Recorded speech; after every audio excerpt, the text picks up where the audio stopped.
আমাদের সমাজের মধ্যে এরকম অনেক লোক দেখা যায় বন্ধু, নববধূ ঘরে রেখে কোথাও হারিয়ে যায়, অচিন দেশে হারিয়ে যায়। বন্ধু একটা কথা মনে রাখবেন, আপনার স্ত্রী শুধু আপনার কাছে এসেছে পোশাকের জন্য নয়, খাবারের জন্য নয়, টাকা পয়সার জন্য নয়।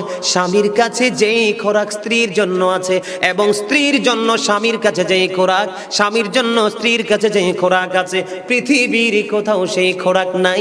এটা স্বামী স্ত্রীর জন্য অবর্ণনীয় এক নিয়ামত।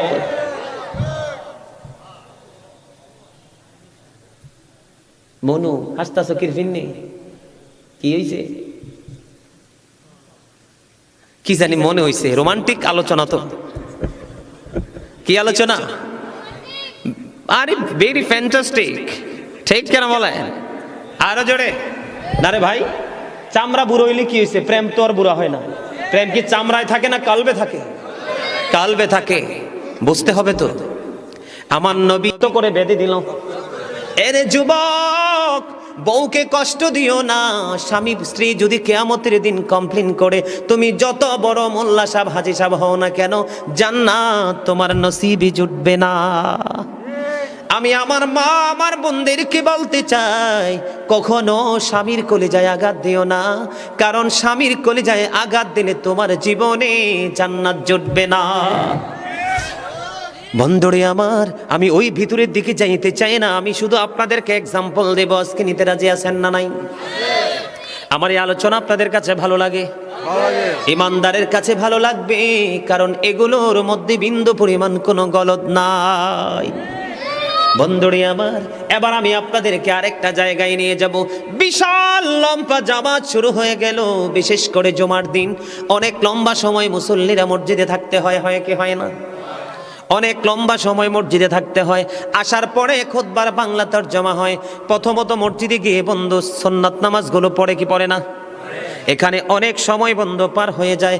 ইমাম সাহেব যখন মসজিদে কদমটা বাড়িয়ে দেয়, উনিও সুন্নাত নামাজটা আদায় করার পরে বাংলা তরজমা শুরু হয়ে যায়। তারপরে আবার বন্ধু যারা সুন্নাত পড়তে পারেনি, জামাতের আগে খুতবা পড়ার আগে আবার 4 রাকাত সুন্নাত পড়ার সুযোগ দেয় কে দেয় না? দেওয়ার পরে ইমাম সাহেব বন্ধু খুতবা নিয়ে দাঁড়িয়ে যায়, পুরো আরবি খুতবাটা দিয়ে দেয়। খুতবা দেওয়ার পরে বন্ধু জামাতে দাঁড়িয়ে যায়। অনেক লম্বা সময় মসজিদে পার হয়ে যায়। অনেক সময় দেখা যায় বড় বড় জামায়াতে বন্ধু মানুষের কাজের দিকে তোয়াক্কা করে না, মানুষের কর্মের দিকে তোয়াক্কা করে না, ব্যবসা বাণিজ্য নষ্ট হয়ে যাচ্ছে সেই দিকে তোয়াক্কা করে না, কারো বাগান ধ্বংস হয়ে যাইতেছে পানি সেচের ব্যবস্থা করতে হবে সেই দিকে তোয়াক্কা করে না, লম্বা কেরাত ধরে বসে থাকে, আছে না নাই? এখানে পানি দেওয়ার জন্য চলে গেল। এবার আমার নবী সাআদ বিন মুআজকে ডাকলেন, এবং যিনি নামাজ ছেড়ে চলে গেল বন্ধু তাদেরকে জরুরি ডেকে পাঠালেন। যাওয়ার পরে বন্ধু যিনি খেজুর বাগানে পানি দেওয়ার জন্য চলে গেল, আমার নবী খেজুর বাগানে যিনি পানি দেওয়ার জন্য চলে গেল, ওনাকে একটা শব্দ ওনার বিরুদ্ধে তিনি দাঁড় করায়নি। সাআদ বিন মুআজ ছিল সেই মসজিদের ইমাম, সেই গোত্রের ইমাম। তাকে বলল, তুমি কি বিশৃঙ্খলা সৃষ্টি করতে চাও? বন্ধুরে আমার, জোরে বলেন আল্লাহু আকবার। নবী ইমাম সাহেবকে শাসন করলেন। কাকে? ইমাম সাহেবকে শাসন করলেন, তুমি কি ফিতনা সৃষ্টি করতে চাও, বিপর্যয় নামিয়ে আনতে চাও? কেন গো নবী, কেন গো? আমার নবী বলেছেন, ইমানদারের কাজটা পর্যন্ত ইবাদত। কথা বলেন না কেন? ইমানদারের কাজ কি? ইবাদত। কথা বলে না কেন? কারণ বন্ধু খেজুর বাগানে যখন পানি দিবে, খেজুর গাছগুলো কি থাকবে? একবারে সতেজ থাকবে। ফল যখন আসবে নিজেদের অভাব মেটাতে পারবে। অন্যথায় এই বাগান থেকে অন্য এক শহর থেকে আরেক শহরে বন্ধু খেজুর সাপ্লাই দিয়ে দিয়ে মানুষের অভাব অর্থনৈতিক চাকাকে আরো শক্ত করতে পারবে, ঠিক কিনা বলেন? এই জন্য আমার নবী বলে দিয়েছে সাআদ বিন মুআজকে, বন্ধু যখন বড় জামাতে যখন তোমরা দাঁড়িয়ে যাবে, ছোট্ট ছোট্ট কেরাত দিয়ে তোমরা নামাজ পড়াবে, কারণ তোমাদের পিছনে মুসল্লি অনেকের হাজত থাকতে পারে, অনেক সমস্যা থাকতে পারে। এটাই হলো সরকারে মদিনা। আপনাদের কাছে নিউজগুলো মজার কিনা, ভালো লাগে কিনা দেখছেননি? যখন আপনি একাকী নামাজ পড়েন, প্রাণ খুলে কোরআন তেলাওয়াত করেন, যত ইচ্ছা তত লম্বা করে পড়েন। আমার নবী যখন নামাজে দাঁড়িয়ে যেতেন, ফা মোবারক ফুলে বন্ধু লোহ মোবারক বের হয়ে আসতো। কিন্তু যখন বড় জামাতে যাবেন, যেমন আপনাদের এলাকার যে আমার দাদা ভাই এখানে মুরব্বীরা অনেকে বসে আছে, ধরেন তারা 15 মিনিট বসে থাকতে পারবে, এখন তারা এমন সময় গেল ইমাম সাহেব 30 মিনিট মাইনাস করলো, এই মুহূর্তে জামাতেরও টাইম হয়ে গেছে। এখন কি উনি বাড়িতে যাবে না জুমার দিনের পবিত্র জুমার নামাজের জামাত ছেড়ে দিবে? কোনটা করবে? আমি কিন্তু এক্সাম্পল দিয়েছি আপনাদের, জাস্ট একটা ফর্মালিটি আপনাদের সামনে তুলে ধরলাম বন্ধু। এখানে আমার নবী ইবাদতকে, আমার নবী, আমি তো ভাবছি খেজুর বাগানের মালিক কে নবী শাসন করবে, কাকে? কিন্তু নবী খেজুর বাগানের মালিককে শাসন করলেন না, শাসন করলেন ইমাম সাহেবকে। জায়গা বুঝে, সময় বুঝে, উপস্থিতির উপর নির্ভর করে তোমাকে কাজ করতে হবে, কোনো ধরনের বিপর্যয় সৃষ্টি করা যাবে। কথা বলেন না কেন? নামাজের মতো ইবাদত, কোরআন তেলাওয়াতের মতো তোর মধুর ইবাদত। আমার নবী এখানে বাস্তবতাকেও প্রাধান্য দিয়েছেন, ঠিক কিনা বলে?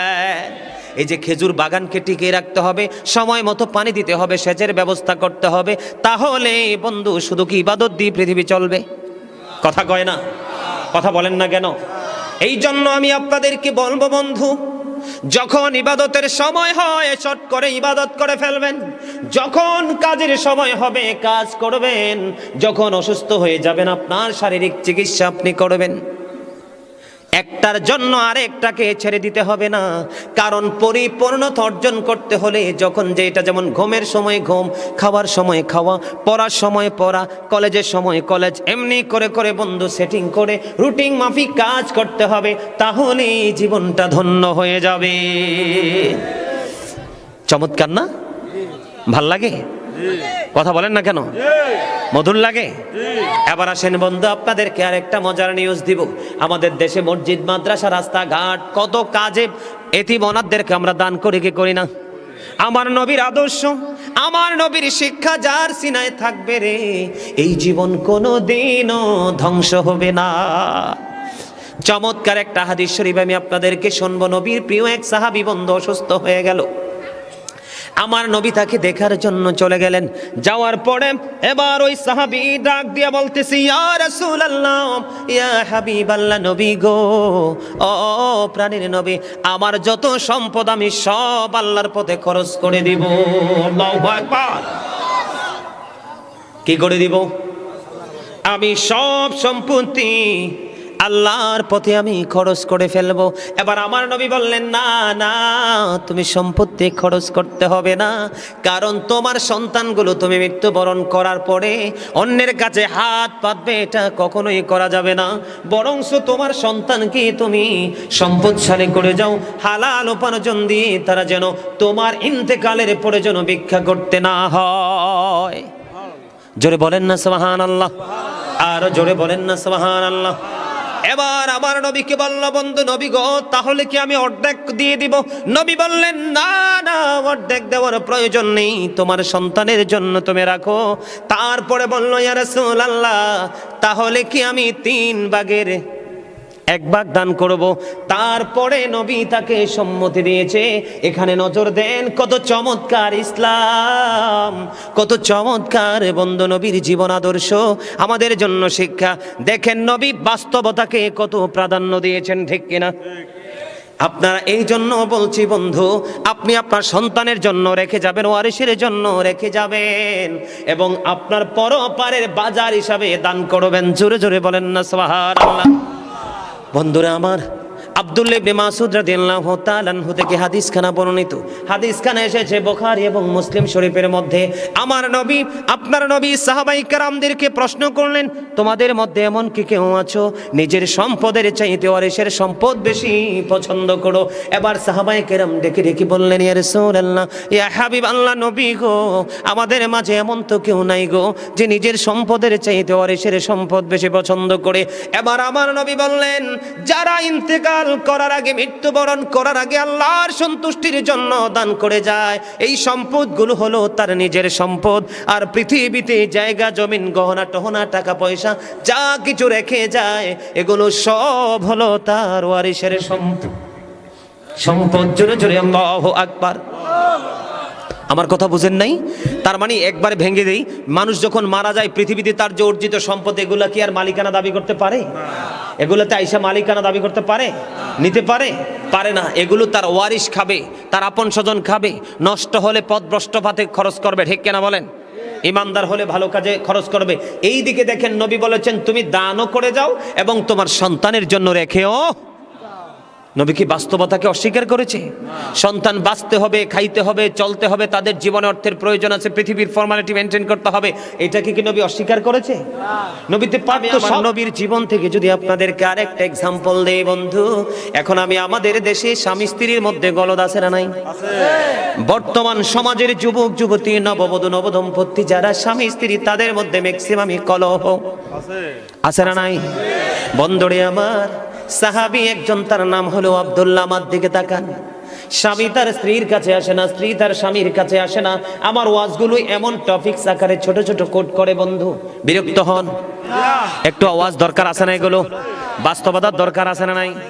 বন্ধুরে আমার, আমি আপনাদেরকে রাসূলের আদর্শ নিয়ে আজকে আলোচনা করব। চিন্তা করে এসেছে রাসূল কিভাবে আমাদেরকে দিন সম্পর্কে অ্যাক্টিভ করেছেন। বন্ধু, বিয়ে হলো সাহাবী একজনের, 3 দিন হয়ে গেল, 3 দিন 3 রাত্র পার হয়ে গেল, সে তার স্ত্রীর সাথে বন্ধু দেখা করতে এখনো আসে না। চুরিও করে না, মদও খায় না, গাঁজাও খায় না, ইয়াও করে, নেশাগ্রস্ত না। সে নামাজ পড়ে, শুধু রোজা করে আল্লাহকে ডাকে, আল্লাহর গোলামি করতেছে। দেখতে দেখতে দেখতে দেখতে বন্ধু 3 দিন 3 রাত্র পার হয়ে গেল। 3 দিন 3 রাত্র পার হয়ে যাওয়ার পরে এবার বন্ধু কি করলেন?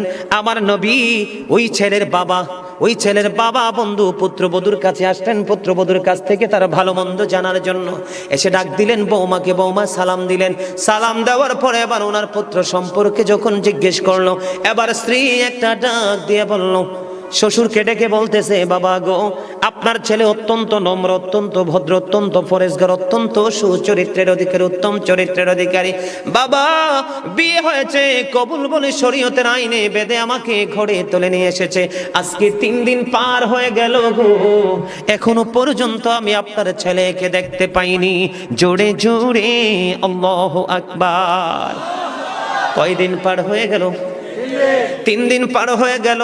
বাংলা বই থেকে বন্ধু কালেক্ট করা এগুলো হাদিস শরীফ, এগুলো এই শিক্ষাগুলো আমাদের যদি গ্রহণ করতে পারি, তাহলে এই দুনিয়ায় হব আমরা ধন্য এবং পরকালে আমরা হব 100% পুরস্কার প্রাপ্ত। ঠিক কিনা বলেন? এবার বন্ধু 3 দিন হয়ে গেল, বন্ধু আসতে পারে না, এখনো পর্যন্ত ছেলেটা তার স্ত্রীর কাছে আসলো না। এবার বাবা পৃথিবীর কাউকে বন্ধু বললেন না, দৌড়ে চলে গেলেন প্রাণের নবীর কাছে, যাইয়া নবীকে সালাম দিলেন। ইয়া রাসূলুল্লাহ, ইয়া হাবিবাল্লাহ, নবী গো, ও প্রাণের নবী, আমার ছেলেটাকে 3 দিন হলো আমার সন্তানকে বিয়ে করিয়েছে। আজকে 3 দিন 3 রাত্র পার হয়ে গেল, এখনো সে তার বউয়ের সাথে দেখা করলো না। এবার আমার নবী শোনার পরে সন্তানকে ডাকলেন, ওই সাহাবী আব্দুল্লাহকে ডাকলেন। ডাকার পরে সে আমার নবীর কাছে যখন বন্ধু হাজিরা দিলেন, আমার নবী বলল, তোমার স্ত্রী তোমার একটা অংশ। কারণ তুমি শুধু নামাজে সারাদিন মসজিদে পড়ে থাকলে চলবে না। দাদা কি ভুল বলছি? সারাদিন তুমি মসজিদে সেজদা দিয়ে থাকলে চলবে না। ও বন্ধু, তুমি 3 দিন 3 রাত্র 4 দিন 4 রাত 1 মাস 2 মাস 3 মাস শুধু তুমি পথে পথে ঘুরে ঘুরে আল্লাহর গোলামি করলে চলবে না। তুমি মুমিন হতে হলে নবীর আদর্শকে তুমি আপন করে নিতে হবে।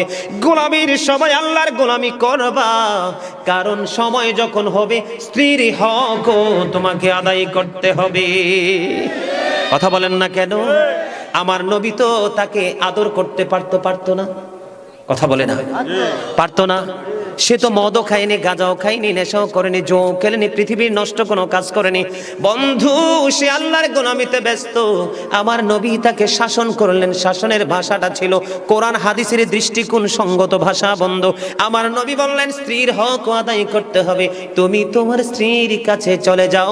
আমার নবী আল্লাহর গোলামির জন্য বাস্তবতা, এটা কি ভুলে গেছে নাকি এটা মনে করিয়ে দিয়েছে? কথা বলেন না কেন?